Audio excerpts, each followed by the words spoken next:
Good morning students. आज हम लोग अध्याय 4 तत्वों का आवर्ती वर्गीकरण पढ़ेंगे।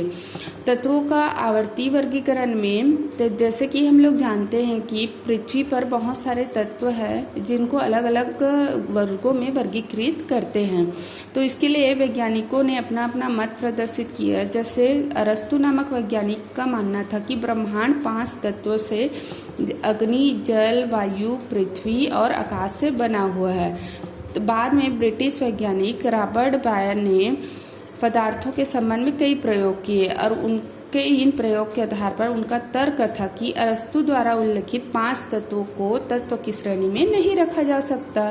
फिर 18वीं शताब्दी में फ्रांसीसी रसायनिज्ञ ईवा लीजिए नामक जो वैज्ञानिक है, उन्होंने पदार्थ को विघटित नहीं, उनके अनुसार क्या कहना था कि पदार्थ को विघटित नहीं किया जा सकता। उदाहरण के लिए जैसे जल है ना, तो जल किससे बना होता है? हाइड्रोजन से और ऑक्सीजन से बना होता है। तो जल को हाइड्रोजन और ऑक्सीजन में हम विघटित नहीं कर सकते। तो जल क्या है? वो तत्व नहीं होता है। और तत्व का गुण क्या होता है कि उसको हम विघटित कर सकते हैं। ईवा लीजिए ने क्या कहा? प्रयोगों आंकड़ों के आधार पर जो सूची बनाई उसमें 33 तत्व थे।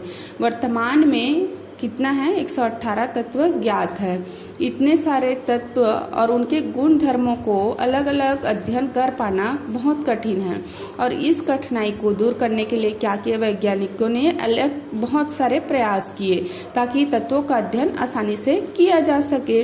अब देखो कि तत्वों को क्रम में व्यवस्थित करने की आवश्यकता क्यों होती है। तो सीधी सी बात है, किसी भी चीज़ को जब तक हम अलग अलग वर्गों में नहीं बांटते हैं या अलग अलग भागों में व्यवस्थित करके नहीं रखते हैं, तो क्या उसका अध्ययन कर पाना या उसके बारे में जानकारी रख पाना आसान होती है? नहीं ना।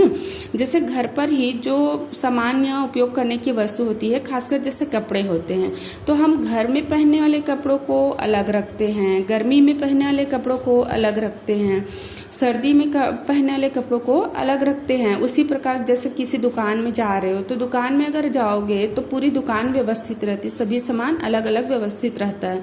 आप दुकानदार से किसी भी सामान को मांगोगे तो तुरंत निकाल के दे देते हैं। अगर अव्यवस्थित रूप से रखते तो उसको ढूंढने में बहुत परेशानी महसूस होती है ना।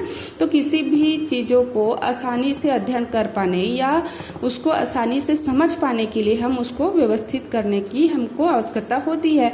तो उसी प्रकार से तत्व को भी क्या करते हैं? हम व्यवस्थित करके रखते हैं ताकि उसका अध्ययन हम आसानी से कर सके। जैसे कक्षा 9वीं में हमने तत्वों के परमाणु संख्या, परमाणु भार के आधार पर क्या किए? इलेक्ट्रॉनिक विन्यास किए, उसका अध्ययन किए ना।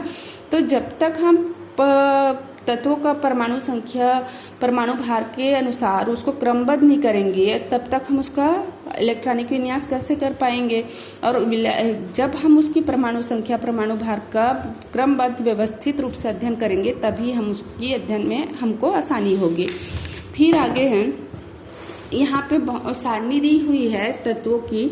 तत्वों का नाम दिया हुआ है, उसका परमाणु भार है, परमाणु संख्या। जैसे सल्फर है तो परमाणु भार 32.1, परमाणु भार कितना है? 16, लिथियम है 6.9 और परमाणु संख्या है 3। तो इस प्रकार से ये चार्ट आप लोग याद कर लेंगे।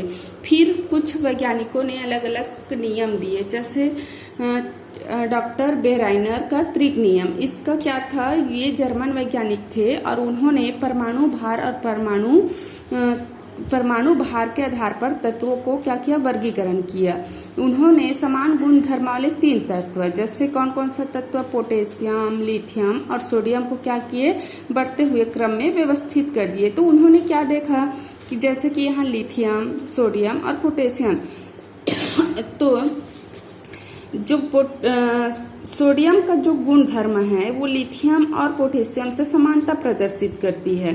क्यों करती है? क्योंकि इसको बढ़ते हुए परमाणु भार के क्रम में, क्योंकि इनके गुण धर्म समान है और समानता रखने वाले 3 तत्वों को उन्होंने एक क्रम में रखा, जिनमें से बीच वाली तत्व का गुण धर्म ऊपर और नीचे वाले तत्वों के गुण धर्म से बहुत ही मिलती है। तो इस प्रकार से उन्होंने 3 तत्वों को रखा, इस कारण उसको त्रिक नियम कहा गया है। लेकिन यह नियम, ये जो नियम है वो कुछ ही तत्वों के लिए सही पाया गया है। त्रिक वर्गीकरण करने की जो पद्धति वो सफल नहीं हो पाया। फिर न्यूलैंड्स का अष्टक सिद्धांत, उन्होंने अष्टक सिद्धांत दिया। डॉक्टर ब्रेनर के प्रयासों के बाद जो न्यूजीलैंड नामक वैज्ञानिक थे उन्होंने कौन सा सिद्धांत दिया?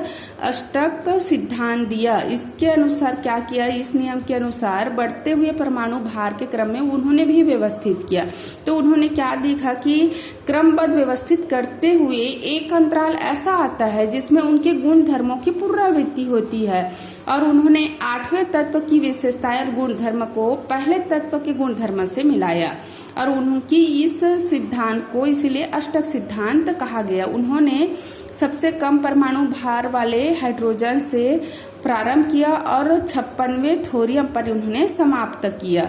उनकी जो न्यूजीलैंड की हाइड्रोजन और फ्लोरीन का गुण धर्म था वो समान था। जैसे यहाँ पे हाइड्रोजन लिथियम से उन्होंने शुरू किया और यहाँ पे एक 7 तत्व है, कार्बन नाइट्रोजन, फिर ये फ्लोराइड में आके फ्लोरीन में आके ये 8वां जो है फ्लोरीन है। तो ये फर्स्ट और ये 8वें नंबर का जो तत्व है वो दोनों की गुण धर्म आपस में मिलती है, और उन्होंने इसको भारतीय जो सुर होती है, संगीत की सुर होती है, उसके अनुसार उन्होंने रखा। जैसे सा रे ग म प ध नी, तो उसके अकॉर्डिंग उन्होंने तत्वों को रखा, और उन्होंने देखा कि 7 जब तत्व पूर्ण होती तो इसकी पुनरावृत्ति फिर 8वें तत्व से होगी, तो 8वें तत्व और पहले तत्व में समानता प्रदर्शित होती है। उसी प्रकार दूसरे और 9वें तत्व में समानता, फिर तीसरे और 10वें में। तो इस प्रकार से उन्होंने 8वें में पुनरावृत्ति हो रही, इस कारण से इसको अष्टक सिद्धांत कहा। लेकिन ये सिद्धांत केवल 56 तत्व में ही सीमित हुआ, और ये जो सिद्धांत है कैल्शियम के बाद 8वें तत्व के गुण धर्म पहले तत्व में नहीं मिलते हैं।